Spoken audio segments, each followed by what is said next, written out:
Okay, so this has been Uncle for Scanline Media, and today we are taking a look at the raid mode in Resident Evil Revelations 2.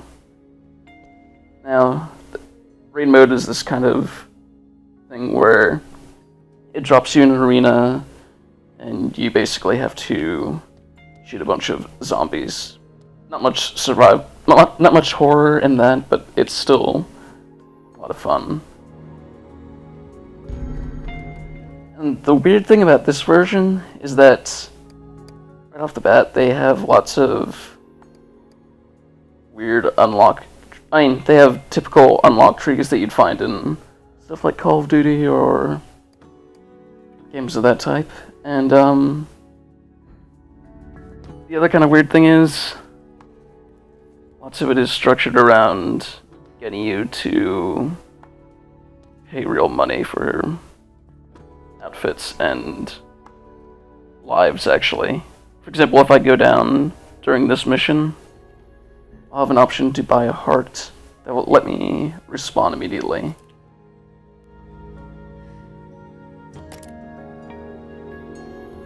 Okay, so I have certain perks already set, and it wants me to deploy. And to do that, I actually have to pay a little bit of this currency to refill my ammo and all that. But that currency, you get it for just playing the game normally. It doesn't seem like they give you so little that you would have to spend real money on it. I'm not sure if you can actually spend real money for any of the gold coins. So in addition to a daily mode, which you can only play once, which is kind of like a Spelunky daily challenge, they have tiered missions, and to get access to each tier, you have to collect a certain amount of medallions for killing all the enemies, not using health, that sort of thing. So you just see a little level thing over their head. Stop them and pop them.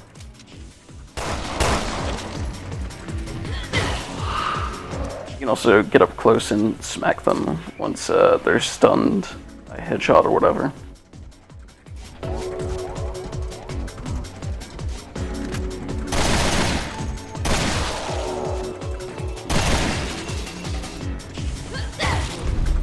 Yeah, like that. Just kicked straight in the head. Okay, and here we find a record, which is actually the way you get new items. It's kind of a weird system. I'll show it once I get out of it here.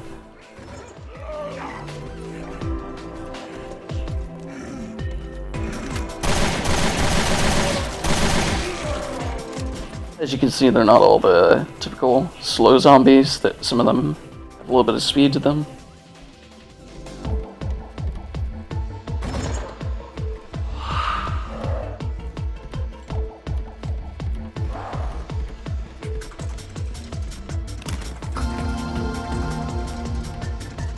See, I have no idea what that is or what it will do yet. All I know is that I have to spend money to unlock what it actually contains, or to even see what it actually contains in the first place.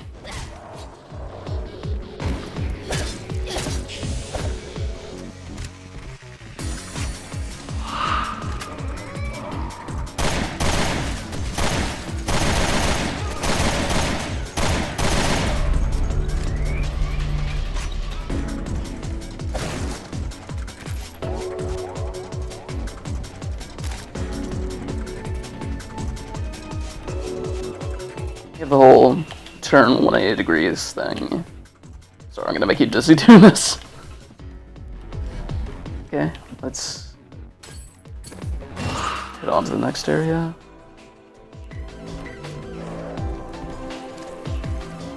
These are little explosive pads, which they go off if you get too close, but you can lure zombies nearby and just take them out by shooting them once they get close enough. Come on. You can do it. Start over there.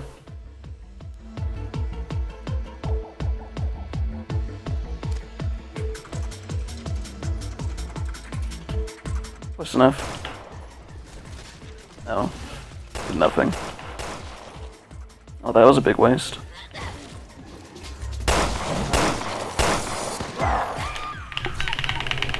Little analog wiggle action once they get too close.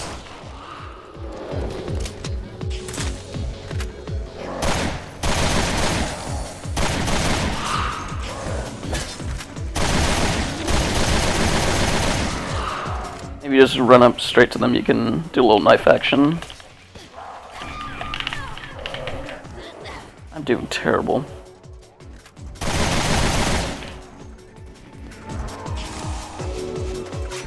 These guys aren't very fast at all. You could just, for the most part, take them out from a safe distance. And of course, like other Resident Evil games, breakable boxes.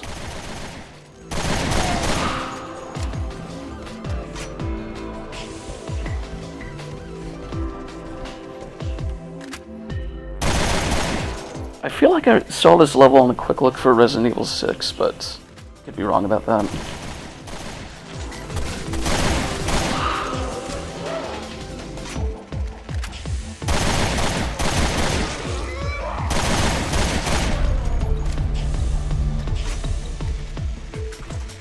Enemies don't always look like this. Sometimes they run, sometimes they are gigantic tank-like enemies, and you get the picture.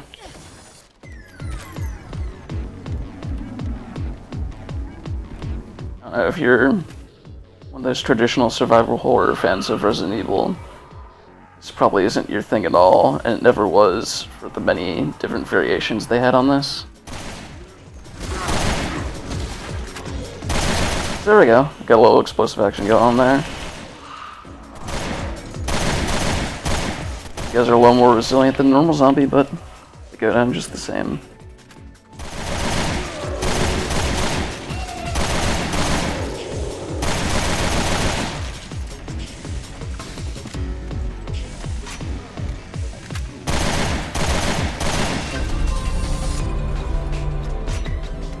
Okay, now I have the option to just go ahead and exit the level, hitting that. But I don't want to do that quite yet because I don't get all the credits if I finish without killing all the enemies in the top right.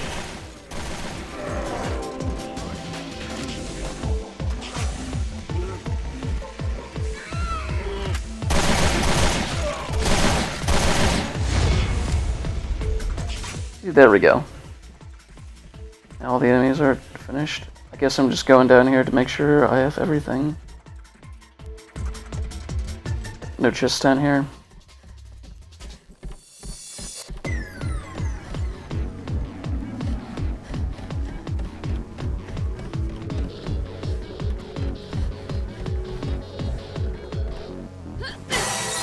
I just did a little roundhouse kick, and that's the end of the mission.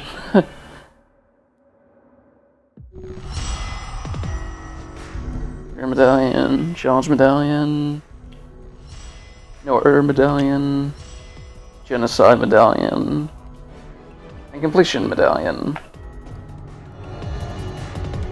Ooh, unlocks new levels.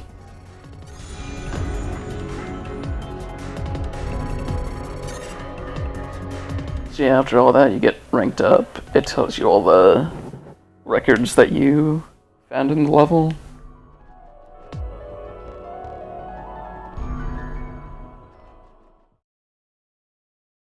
It's time to go back to my little Matrix hub and unlock a few more things. Mission complete. So yeah, once you get records, you have to evaluate them, which also uses the little gold in the corner.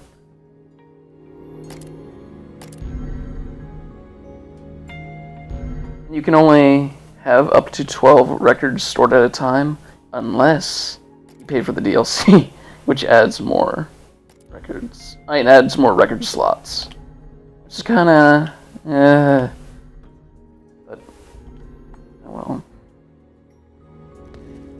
Not particularly great.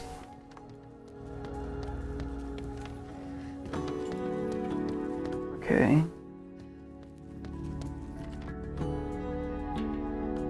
You know what, I might as well just show you the storefront, just to show you what kind of DLC we're dealing with.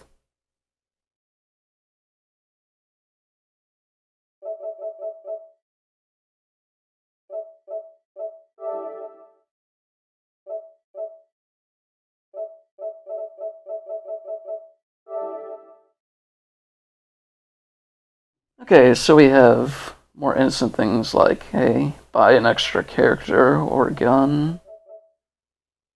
Then we have things like extra weapon storage, which is add an additional 72 weapon storage slots. Alright, if you don't have something like that, your inventory fills up a lot quicker and you have to manage what you're selling more often. Same with this album storage stuff. Pay $2 to get more storage slots. You can do that twice. Actually, 3 times. Oh, and here's the thing that really kind of makes me go, So when you get downed in raid mode, you get a little message saying, hey, if you want to continue playing right where you left off, then use a life crystal. But life crystals cost money. It's like paying for lives, which that's never been something I've been interested in or think is particularly great.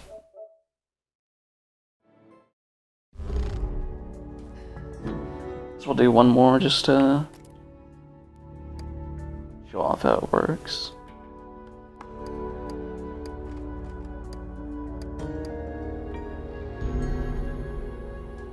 Oh, and also occasionally you'll get blue hearts, which do the same thing.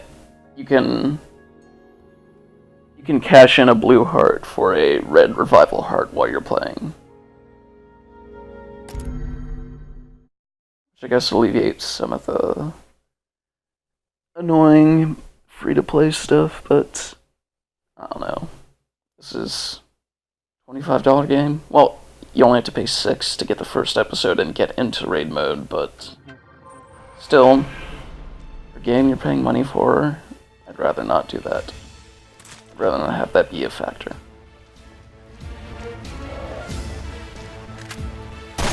Okay, so this one kind of different from the previous one, because as you can see, being like, hey, kill everyone and get to the end within the time limit.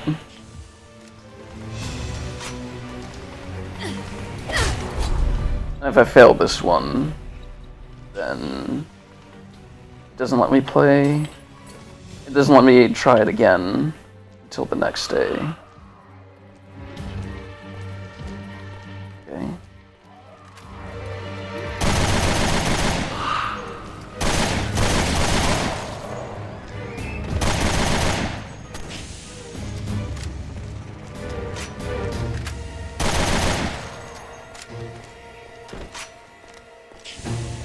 Seems to be a decent number of levels in here too. I've only played like 5 or 6 rounds of this, but each time has been in a completely different zone.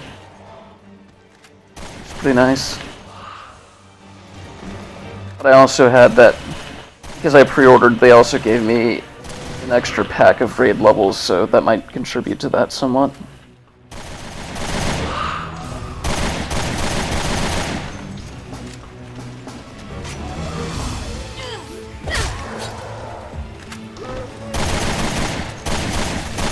One's angry and has a pipe. It was a little bit faster, but not fast enough.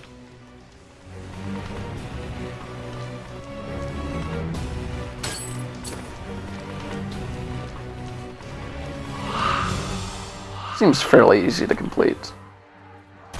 In the grand scheme of things, timer seems pretty long and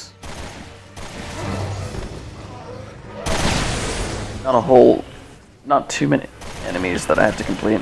There's a lot of people on fire in this.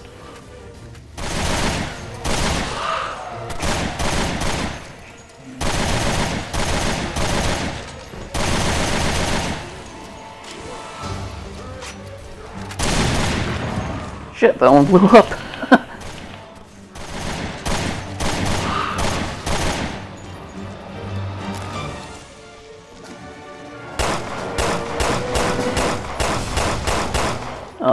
This one's tough.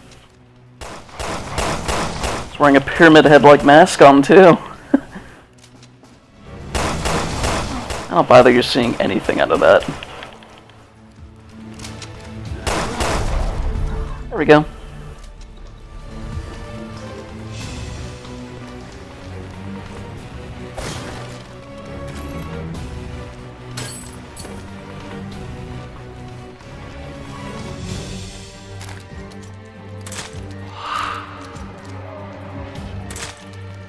So we'll just use up the last of this while I have it. There we go.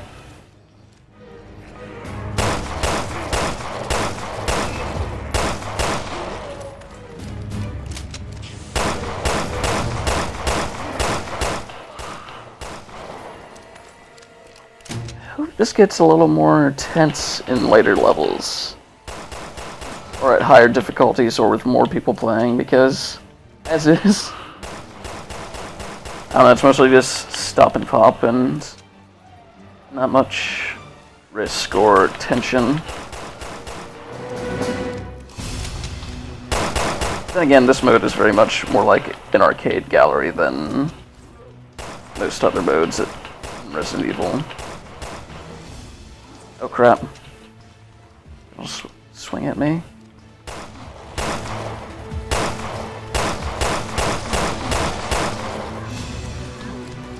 On my head. Okay, almost got you. Shit.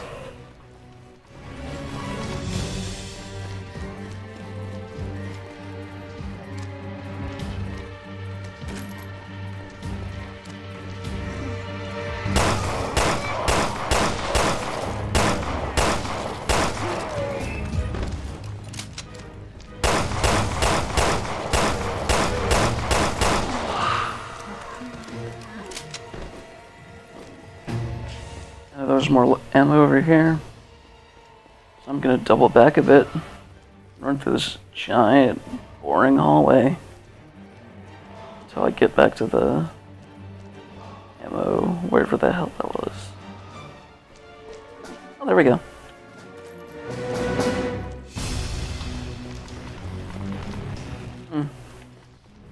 Maybe the time limit isn't too long after all. Where'd that guy go?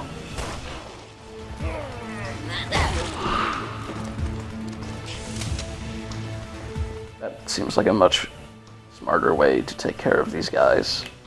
Let them run up and then blast them to bits while they're stunned.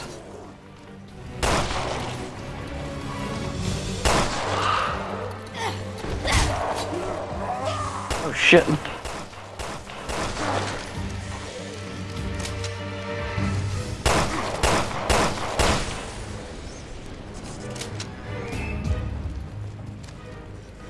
Check this out. This guy's on fire.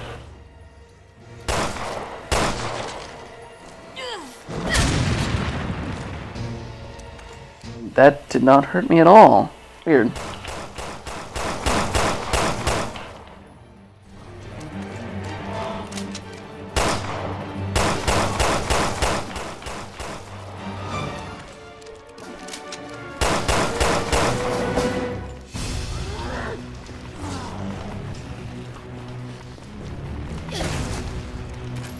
There we go.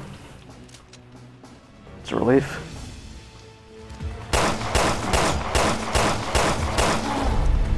Ha. Still have 5 enemies to go, but won't be too difficult.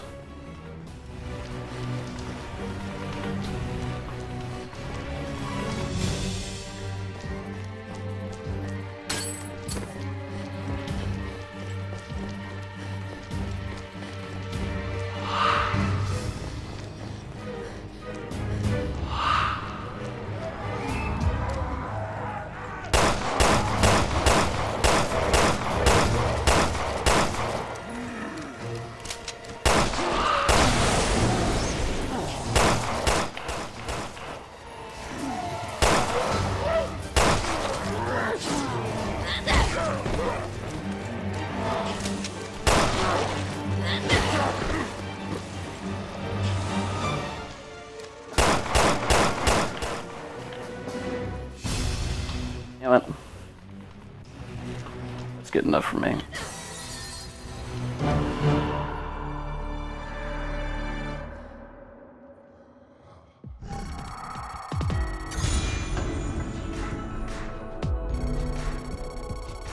Alright, so I think that unlocked a few skill points and level slots.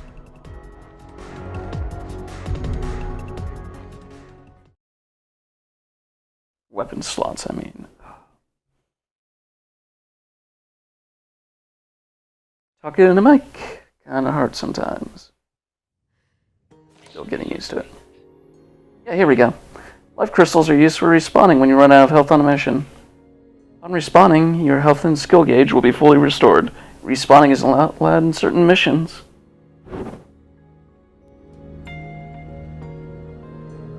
Red life crystals. These can be purchased from the PlayStation Store, which is the black phone in the vestibule.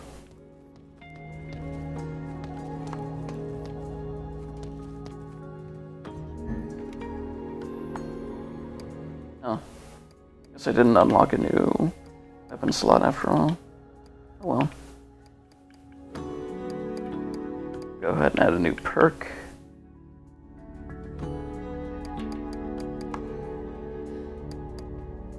More herb storage sounds useful.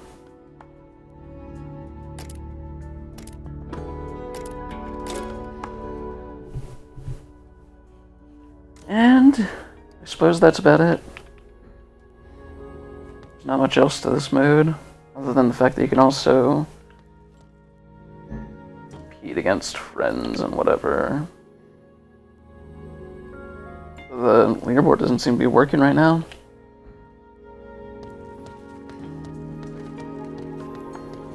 You can also play this together with someone locally, and at some point they're adding online co-op for PC version. In this mode only, though. No co-op single player in... No co-op campaign on the PC version, which kind of sucks. Yeah, at some point you will be able to play this mode together with a friend online. Then, to get out of here, you just sit back on your chair, and that's about it. Now next week, I might convince Colin to play the campaign with me together, which would be kind of cool. But until then, till whatever next video series I do, I guess I'll see you later. Bye.